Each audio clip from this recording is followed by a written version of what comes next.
Yang berikutnya ya, ini adalah GGL induksi.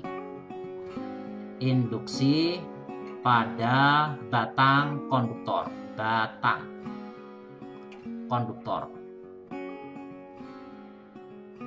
Ya, jadi GGL induksi pada batang konduktor. Jadi gini ceritanya ya. Jadi kalau misalnya di sini ada sebuah batang, ya, tapi batang ini harus terbuat dari dari bahan konduktor. Masih ingat apa itu bahan konduktor? Bahan yang menghantarkan arus listrik, ya. Jadi dia terbuat dari bahan yang seperti itu. Nah, kemudian si batang ini kita gerakkan, ya, misalnya digerakkan ke kanan ya, dengan kelajuan V. Sementara panjang batangnya itu sebut saja L, ya. Di sini panjang batangnya L misalnya ya. Nah, si batang ini digerakkan memotong medan magnet. Nah, misalnya medan magnet di sini Bapak gambarkan arahnya cross. Masih ingat cross itu artinya apa? Masuk bidang, Pak. Masuk ya, masuk bidang ya. Jadi bidang monitor ini. Nah, ini yang cross ini B misalnya ya. Nah, jadi sekarang si batang ini itu memotong medan magnet. Nah, sekarang kan ini batangnya batang konduktor. Batang konduktor itu bedanya dengan isolator, itu di dalam batang konduktor itu ada elektron yang mudah bergerak kalau ada beda potensial di ujung-ujungnya. Nah, sekarang yang mudah bergerak tadi kan elektron ya. Jadi sebenarnya sih kalian boleh meninjau elektron dan protonnya, tapi pada kenyataannya yang bergerak itu kan elektronnya ya, bukan protonnya, tapi nggak apa-apa ya. Boleh plus, boleh min. Nah, sekarang kalau Bapak misalnya anggap di sini ada elektron. Sekarang kalian lihat elektronnya aja. Nah, sekarang ketika batang digerakkan ke kanan, kan elektronnya ikut ke kanan kan ya? Maksud elektronnya ketinggalan kan nggak mungkin, elektron ada di dalam batang ya. Jadi ini batangnya digerakkan ke kanan, elektron bergerak ke kanan. Coba terapkan kaidah tangan kanan yang sudah kita pelajari. Masih ingat nggak kaidah tangan kanan? Kaidah tangan kanan yang begini ya. Ini Bapak gambarkan lagi nih ya. Jadi di sini ada jari kelingking, jari manis gitu ya. Kemudian di sini ada jari tengah, jari telunjuk gitu ya. Kemudian di sini ada jempol. Masih ingat yang kayak gini ya? Ini tangan kanan ya. Tangan kanan kayak gini ya. Nah, gitu. Ini tangan kanan nih. Nah, kurang lebih gitulah ya. Nah, tangan kanan seperti ini. Nah, kalian masih ingat waktu kita menerapkan gaya magnet ya. Jadi kalau kalian masih ingat, ini menunjukkan B. Kemudian si jempol ini menunjukkan V, kecepatan. Kemana arah gayanya? Masih ingat ini? Bapak harus gambar kemana ini arah gayanya? Ke arah kita, Pak. Ya, jadi di sini ke depan ya. Ke depan teh nggak bisa digambar. Oh, gini aja lah ya. Nah, ini maksudnya keluar telapak tangan. Tapi ingat, kalau keluar telapak tangan itu untuk muatan positif. Kalau muatan negatif gimana? Punggung tangan. Nah, jadi punggung telapak tangannya ya keluar sana tuh. Nah, ini untuk muatan negatif. Nah, yang kita lihat kan negatif nih, elektronnya. Nah, coba terapkan kaidah tangan kanan. Jadi, si tangan kalian jari-jarinya menusuk monitor. Menusuk monitor, kemudian arahkan si jempolnya itu sama dengan V. Nah, sekarang arah gayanya kemana? Ayo. Bawah, Pak.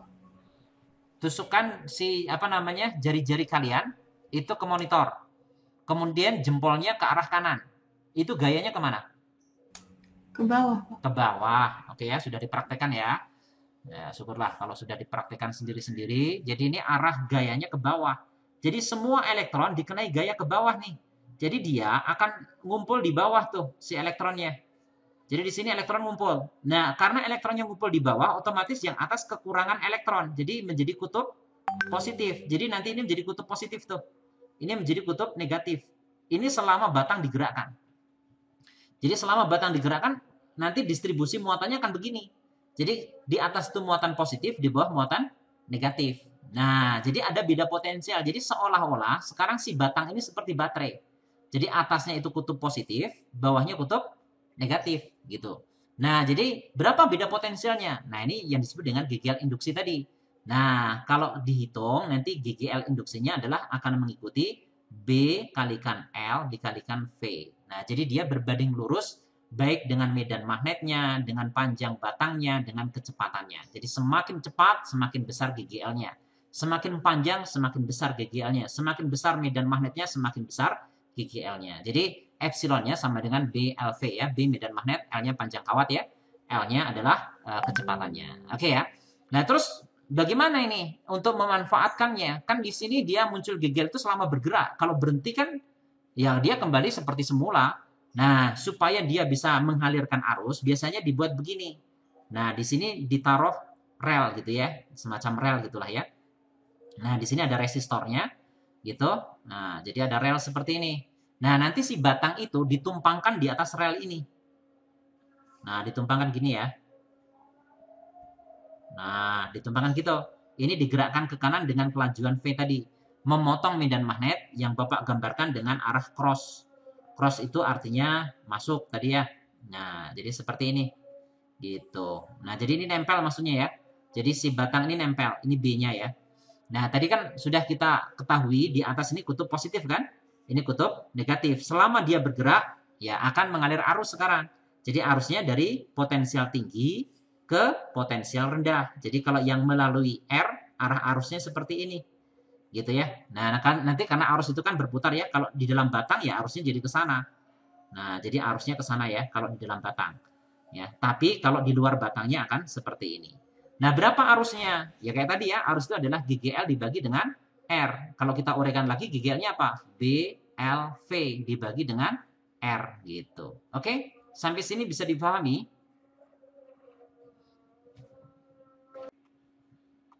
Nomor 3, ini persis dengan apa yang kita bahas tadi ya. Jadi di sini ada kawat PQ. Jadi batang konduktornya ya ini ya, kawat PQ. Jadi panjangnya 40 cm. Nah, ini berarti L-nya kan? Nah, jadi di sini L-nya itu sama dengan 40 cm ya atau 0,4 meter. Digerakkan dalam medan magnet homogen yang induksi magnetiknya ya B maksudnya ya, itu adalah 0,01 Tesla. Dengan kecepatan V itu sama dengan 20 meter per second. Bila hambatan R-nya dikasih tahu di situ nilainya adalah 5 ohm ya. Nah, terus besar dan arah gaya magnet pada kawat PQ. Nah, jadi yang ditanyakan besar dan arah gaya magnet. Nah, oke. Nah, sebelum kita menentukan gayanya, tadi Bapak udah jelasin ya. Ketika si batang PQ digerakkan ke kanan, ya, penjelasannya sama persis. Maka di ujung atas ini akan menjadi kutub positif, yang bawah menjadi kutub negatif. Penjelasannya sama ya kayak tadi ya.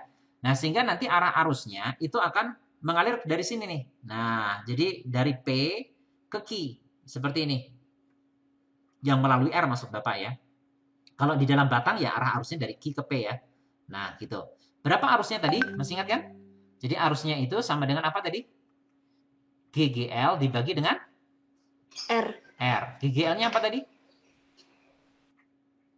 B BLV, Pak. LV ya dibagi dengan R gitu ya. Nah, ini bisa langsung dicari atau nanti aja juga nggak apa-apa. Nah, sekarang yang ditanyakan gaya. Nah, sekarang gini, perhatikan baik-baik. Kawat PQ itu ada arus. Nah, jadi kalau Bapak gambar ulang di sini ya.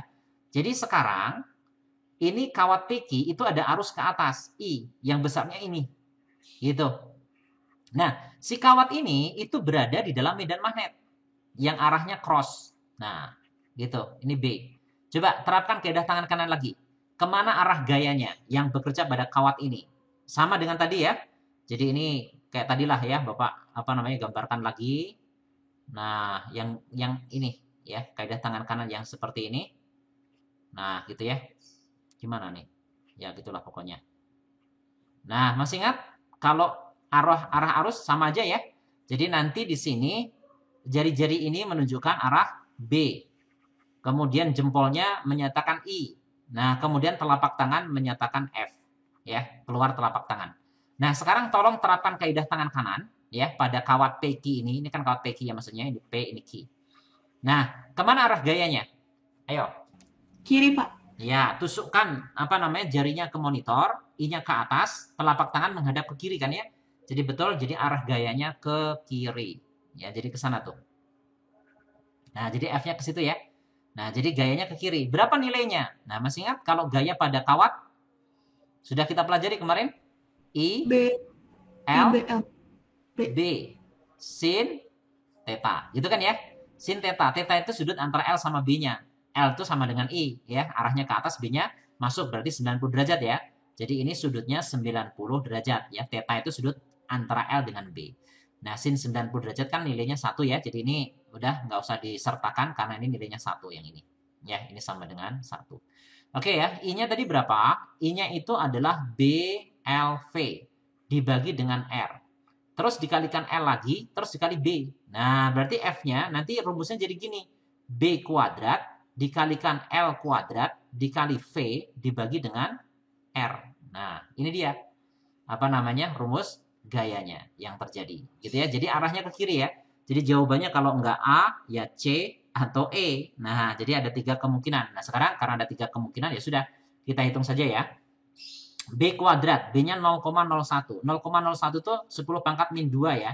Dikuadratin jadi 10 pangkat min 4. Dikalikan L-nya. L-nya itu 0,4. Atau 4 kali 10 pangkat min 1. Dikuadratin. Jadi 16 kali 10 pangkat min 2. Oke? Kemudian V. V-nya 20. Dibagi R. R-nya berapa tadi? R-nya 5. Gitu. Jadi berapa dong ini? Jadi nanti kalau kalian sederhanakan, 20 dengan 5 kan 4. 4 kali 16 berapa? Halo? 4 kali 16 berapa? Halo, halo? 64, Pak. 64. Kali 10 pangkat berapa ini? Min? Min. Min 6. Min 6. Min 6 Newton. Coba ini dibuat bentuk apa namanya ilmiahnya? 6,4 Kali 10 pangkat min 5. min 5. Ada jawabannya kayak gini? C, Pak. C ya. Oke, jawabannya adalah C. Oke ya, bisa dipahami ya. Nomor 4, di sini ceritanya apa namanya? Tongkat konduktor panjangnya 1 meter. Ya, jadi ceritanya di sini ada tongkat konduktor, batang konduktor maksudnya. Berputar dengan kecepatan sudut tetap. Jadi ini berputar dengan kecepatan sudut tetap sebesar 10 radian per second. Jadi kecepatan sudut itu omega. Ya, ini 10 radian per second. Tadi panjang tongkatnya L misalnya ya, itu adalah 1 meter, gitu ya. Di dalam medan magnet ya, di dalam daerah bermedan magnet seragam B. Ya, jadi B ini adalah 0,1 Tesla. Terus sumbu kumparan tersebut melalui sumbu putaran tersebut melalui salah satu ujung tongkat dan sejajar arahnya dengan arah garis-garis medan magnet di atas. GGL yang terinduksi antara kedua ujung tongkat dalam volt besarnya berapa? Jadi V di sini maksudnya volt ya. Besarnya berapa? Jadi maksudnya begini ya. Kalau Bapak gambarkan kurang lebih begini.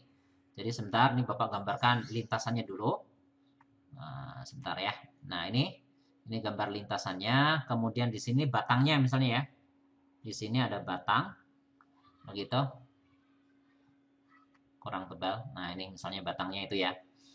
Nah, kemudian di sini si batang ini, sebentar, ini yang lingkaran itu lintasannya, maksudnya dia berputar kan? Tadi kan disebutkan salah satu ujungnya itu dari sumbu. Ya, jadi ini yang Bapak gambar lingkaran ini lintasannya saja. Jadi dia bersumbu di salah satu ujungnya di sini nih. Nah, jadi dia bergerak melingkar ke sono tuh. Nah, ini kecepatan sudutnya omega, gitu ya. Omega, panjang batangnya L, ya. Otomatis L itu jadi jari-jari nanti ya. Jadi ini sama saja dengan R-nya, sama dengan jari-jarinya. Oke, nah di sini si sumbu lintasannya tadi disebutkan gitu kan ya. Jadi sumbu putaran itu sejajar, ya sejajar dengan arah garis-garis medan. Jadi maksudnya misalnya di sini ada medan magnet arahnya cross. Ya ini kan berarti sejajar dengan sumbunya kan ya, masuk ini ya. Jadi di sini ada medan magnet yang arahnya masuk ya seperti ini misalnya. Ya ini B-nya. Nah gitu. Jadi ketika dia bergerak memutar itu memotong B gitu ya. Dia memotong B. Nah, sekarang berapa GGL induksi yang terjadi di antara ujung-ujungnya? Jadi kalau misalnya Bapak buat ujungnya ini antara titik A sama B, nah sebenarnya yang ditanyakan V itu ya VAB maksudnya GGL-nya itu beda potensial antara A dan B, ya. Nah, ini berapa? Nah, cara mencarinya gimana? Kita bisa menggunakan hukum Faraday yang tadi. Jadi GGL induksi itu sama dengan N itu jumlah lilitannya ya. Kemudian di sini delta flux dibagi dengan delta T. Nah, nggak usah pakai Faraday. Pakai juga boleh sih sebenarnya. Itu kan cuma polaritasnya saja kan ya. Nah, jadi nanti di sini, kalau kalian lihat ini kan si batang ini cuma menyapu kan ya. Menyapu luasan ini. Jadi ini luasan yang dia sapu begitu ya. Selama satu periode. Satu periode itu satu putaran. Jadi nanti kalau kita tinjaunya itu apa namanya, selang waktunya itu 1 periode, jadi delta T-nya itu T, maka si batang ini itu sudah menyapu luasan sebesar luasan lingkaran. Kalian masih ingat, luas lingkaran itu apa ya? Halo, luas lingkaran apa? PR kuadrat, Pak. PR kuadrat. Ya, jadi sini PR kuadrat. R-nya itu L di sini. Nah, jadi PL kuadrat jadinya ya. Nah, jadi kalian boleh meninjau waktunya itu 1 putaran. Jadi kalau kita tinjau delta T-nya itu 1 periode, ya 1 putaran, maka luasannya itu berbentuk lingkaran. Luas lingkaran itu PR kuadrat, R-nya itu L di sini. Nah, sehingga nanti kalian bisa tuliskan N-nya kan 1 ya, kembali ke hukum Faraday ini. Nah, kemudian perubahan fluksnya berapa? Kan tadi yang disebut dengan flux itu adalah B dikalikan dengan A. Gitu kan ya?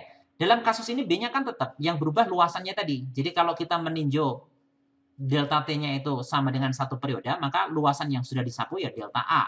Bentuknya adalah apa namanya? Tadi PL kuadrat. Jadi nanti kalian bisa tuliskan di sini ya, B dikalikan dengan PL kuadrat dibagi delta T-nya itu T periode.